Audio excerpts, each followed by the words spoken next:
স্বামীর শার্টের কলার ধরে চেঁচিয়ে বলে উঠলাম, তুমি যদি পুরুষ হয়ে থাকো তাহলে আমাকে এই মুহূর্তে তালাক দিয়ে দাও। তোমার মতো মানুষের সাথে আর যাই হোক সংসার করতে চায় না। আমার স্বামী আমার মুখে এই কথা শুনে অনেকক্ষণ চুপ থাকার পরে হঠাৎ বলে উঠল, আচ্ছা ঠিক আছে, তুমি আমার কাছ থেকে তালাক চাইতেছো, আমি তোমাকে তালাক দিচ্ছি।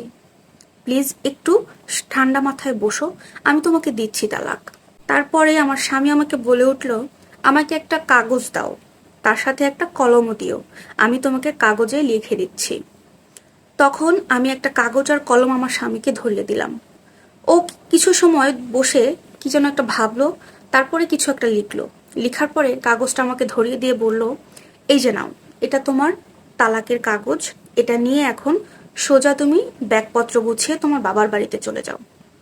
আমি তো রেগে আছি, আমি রাগের মাথায় বললাম, এটা তোমাকে বলে দিতে হবে না, আমি তোমার কাছ থেকে তালাক চেয়েছি তোমার কাছে থাকার জন্য না, তোমার সাথে আমি সংসার করতে চাই না, তোমাকে আমার সহ্য হচ্ছে না, তাই আমি তোমার কাছ থেকে তালাক চেয়েছি। আমি তুমি না বললেও তালাক দেওয়ার পরে এখান থেকে আমি সোজা বাবার বাড়িতেই চলে যাব। ব্যাগটা গুছিয়ে আমার সন্তানকে রেডি করে কোলে নিয়ে সোজা বাপের বাড়িতে চলে আসলাম। কিন্তু বাবার বাড়িতে আসার পরে আমার মধ্যে কি যেন একটা চেঞ্জ আসলো। আমি আমার স্বামীকে ছাড়া কিচ্ছু মনে করতে পারছি না। যেখানে যা করছি সব জায়গাতে আমি আমার স্বামীকে অনুভব করছি, আমার স্বামীকে আমি মিস করছি। আমার স্বামীকে আমি খুব ভালোবাসতাম, কিন্তু ওই যে রাগের মাথায় জিদের বসে কখন কি বলে ফেলতাম এটা আমি বুঝতে পারতাম না। আমার এতটাই রাগ বেশি, এতটাই জেদ বেশি। এই জেদের কারণে ছোট থেকেই আমার অনেক সমস্যা হয়। কিন্তু আমার স্বামী সবকিছুই জানতো, সবকিছুই বুঝতো যে আমার জেদটা বেশি। তারপরেও আমি ডিভোর্সের কথা বলার পরে আমাকে কেন না করলো না, আমাকে সাথে সাথে কেন তালাক দিয়ে দিল, আমাকে কেন একটু বুঝালো না। আমি এই সমস্ত চিন্তা করতে করতে, নিজের সাথে লড়াই করতে করতে একটা পর্যায়ে এমন একটা অবস্থা হলো, আমি কিছুতেই কিছু করতে পারছি না।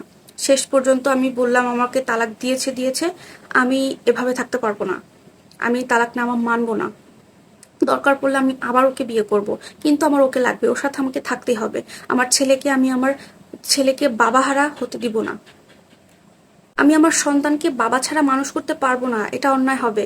আমি আমার ভুল বুঝতে পারলাম এবং আমি আমার জিদের কারণে যে কত বড় ভুল করতে যাচ্ছি সেটা বুঝতে পারলাম। এটা বোঝার পর থেকে আমি আমার স্বামীর মোবাইলে মেসেজ দিতে দিতে দিতে দিতে ভরে ফেললাম। 10 দিন পর আমার স্বামীকে কল করছি, মেসেজ করছি, কিন্তু আমার স্বামী কোনোভাবেই কোনো মেসেজের উত্তর দিচ্ছে না, কোনো প্রকার কোনো কল রিসিভ করছে না। এক পর্যায়ে আমি আমার শ্বশুর, শাশুড়ি, ননদ, যারা যারা ছিল আত্মীয় স্বজন সবাইকে কল করেছি একটু ওকে আমার সাথে কথা বলতে বলার জন্য, কিন্তু কোনোভাবে আমার স্বামী আমার সাথে যোগাযোগ করেনি, আমার স্বামী আমার সাথে কথা বলেনি। আমি তো পাগলের মতো হয়ে যাচ্ছি। 20 দিনের মাথায় আমার স্বামী আমার ফোন রিসিভ করে। রিসিভ করার সাথে সাথে আমি হাউমাউ করে কান্না করে দেই, ওর কাছে আমি মাপ চাই। আমি বলি যে দেখো, আমার ভুল হয়ে গেছে, আমি তোমাকে ছাড়া থাকতে পারছি না, আমার সন্তান তোমাকে চাইছে, আমি তোমাকে চাই, প্লিজ তুমি আমাকে মাফ করে দাও, আমি যে ভুলটা করেছি আমাকে তুমি মাফ করো। এই কাগজ আমি চাই না, আমি তোমার সাথে সংসার করতে চাই, আমি এরকম ভুল আর কখনো করব না। আমি অনেক আকুতি মিনতি করি আমার স্বামীর কাছে। তখন আমার স্বামী আমাকে বলল, আচ্ছা তোমাকে যে কাগজটা আমি দিয়েছিলাম সেই কাগজটা কি কি লিখেছি তুমি কি পড়ে দেখেছিলে?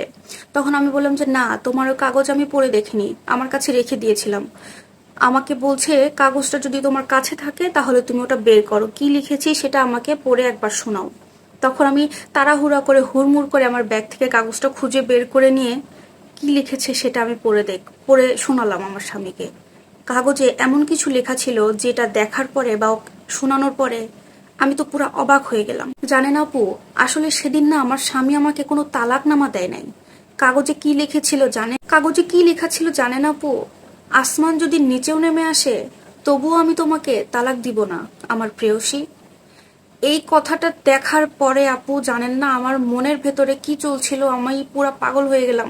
আমার স্বামী আমাকে এত ভালোবাসে, আমি ওকে এত ভালোবাসি, কেন শুধু আমরা রাগারাগি করে জিদে বসে এই সুন্দর সংসারটা নষ্ট করতে যাচ্ছিলাম? তখন আমি আমার স্বামীকে বলি, দেখো আমি তোমাকে আসলে বুঝতে পারিনি, আমাকে তুমি প্লিজ ক্ষমা করে দাও। তখন আমাকে অনেক আদর্শ আগ করে কথা বলছে যে পাগলি, তুমি আসলেই পাগলি রয়ে গেলা সারাটা জীবন। সত্যি আপু, আমাকে যে এত ভালোবাসা আমি এটা কখনোই বুঝতে পারিনি। ভালোবাসা কিন্তু আসলে এমনই হওয়া উচিত, তাই না?